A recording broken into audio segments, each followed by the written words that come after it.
Okay. So now you're saying, please, please, please, please, I've had enough.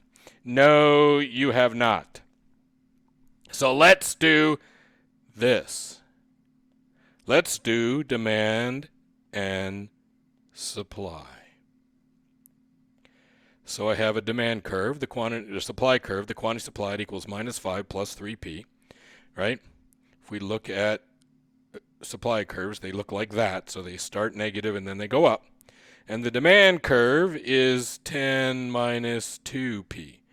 So the demand curve starts at 10. The supply curve starts at minus 5. Yes? This has a slope of 3. That has a slope of minus 2. Somewhere in the middle there's going to be equilibrium, right?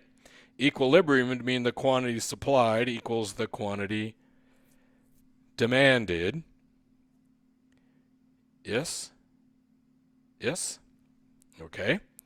So that means minus 5 plus 3p equals 10 minus 2p. Okay. Let's add 2p to both sides. And let's add 5 to both sides. So we get 5p equals 15. P equals 3.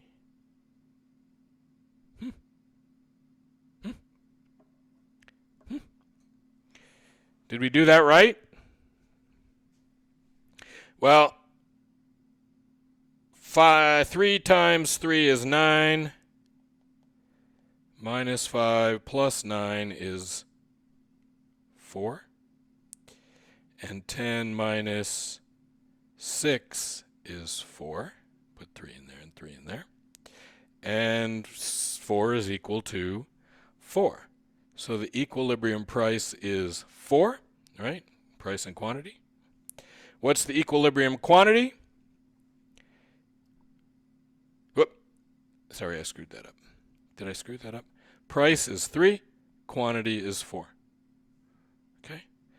So our equilibrium price is 3, and our equilibrium quantity is 4. And we just solved supply and demand doing math. Is that exciting?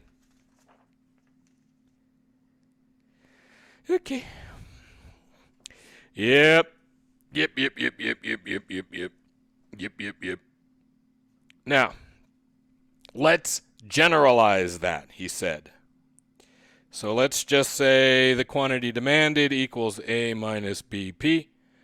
The quantity supplied equals minus C plus DP. Okay? And QD equals QS. So this again is the demand curve. This is the supply curve. That's our equilibrium condition, right? Our conditional equation, our equilibrium condition. If we solve this, what do we get? Now, we have to specify a domain in these problems, and I didn't do that in the last one, but we have to specify a domain. And the domain we're going to specify is that A, B, C, and D are all positive numbers. Okay? So we're just going to say they're all greater than 0. Now, if I solve this, what do I get? Well, at equilibrium, A minus BP equals minus C plus DP. Yes? Yes? So I'm going to subtract C from both sides. Right? Subtract C from both sides.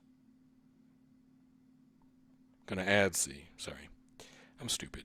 I'm going to add C to both sides. I'm going to have a plus C on both sides. And I'm going to add BP to both sides.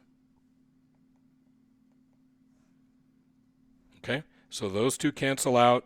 Those two cancel out. I get A plus C equals DP plus BP. That means A plus C equals D plus B times P. Yes, because that's math. And then I divide by D plus B. And I get P equals A plus C over D plus B.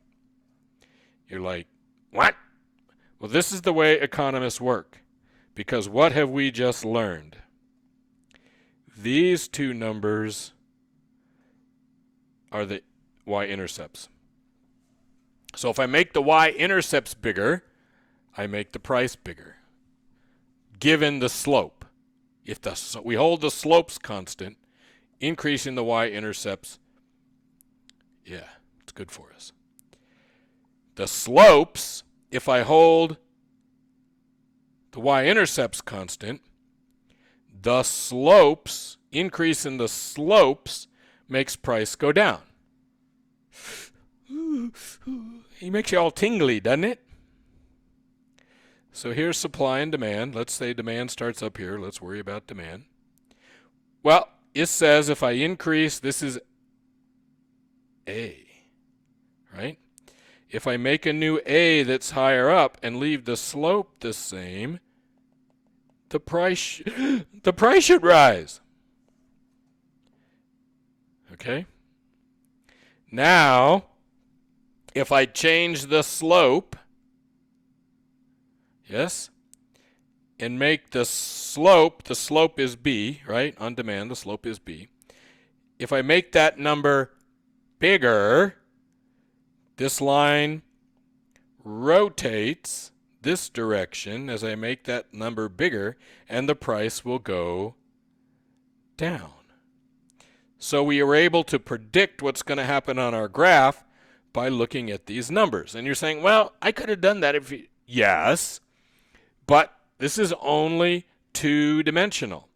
Imagine now that we go back and do this, and it's three-dimensional, four-dimensional, five-dimensional, six-dimensional. We need to be able to make predictions, make explanations, make economic explanations of things, and we can do that just by looking at the generic form of our math here. No? Okay, don't. I'm fine. Let's do another one just because it's our job. And we know how we get ahead in this world. And we get ahead in this world by doing what? Practicing. Yes? And I have an equilibrium condition, which is QD equals QS. Okay? Yes? So tingly. So 400 minus 3p equals minus 100 plus 2p. Okay? So I'm going to add 100 to both sides. And I'm going to add 3p to both sides. Right? Those cancel out. Those cancel out. So I have 500 equals 5. Ooh. Whoever designed this problem must be brilliant. P equals 100. Okay? So P equals 100. Put 100 in here. Q equals 100. Put 100 in here if P equals 100, and Q also equals 100. So I have a graph, I have supply, I have demand right there. Price is 100, and quantity is 100. Was that fun? Was that fun? Oh, all right. Now, we're not really going to solve this one, but suppose I took and went like this.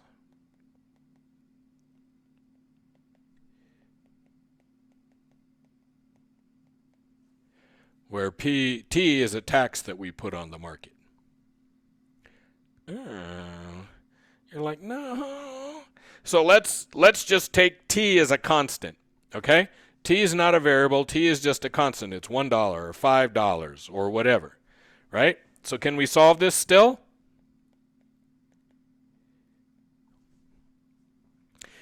Yes, we can, because that's who we are.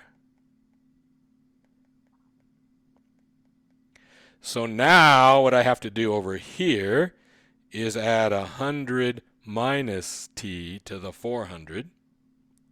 Yes? And I have to put a plus 3p in. So over here, I add plus 100, I add minus t, and I have plus 3p. Do we get all that? Do I need to do that step by step? Right? 400 minus 3p equals minus 100 plus 2p plus t.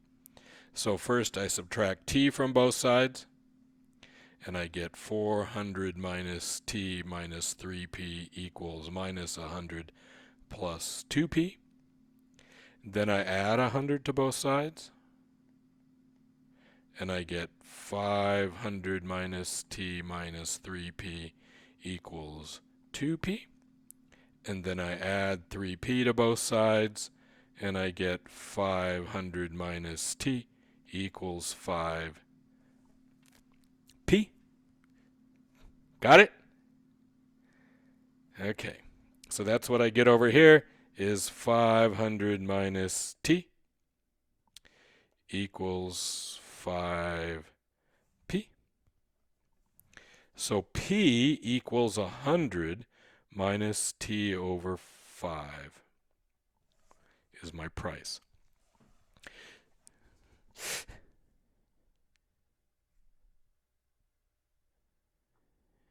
Yes? Yeah. Okay.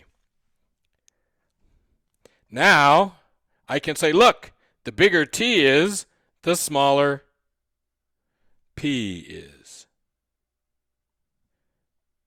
Yes? But not 1 to 1. So if I increase, if I put a tax on, right? Now I can go through and figure out what the effect on P is, what the effect on Q is, right? Yeah. Are we so excited? Yeah. Okay. I know. You're like, why do we do that?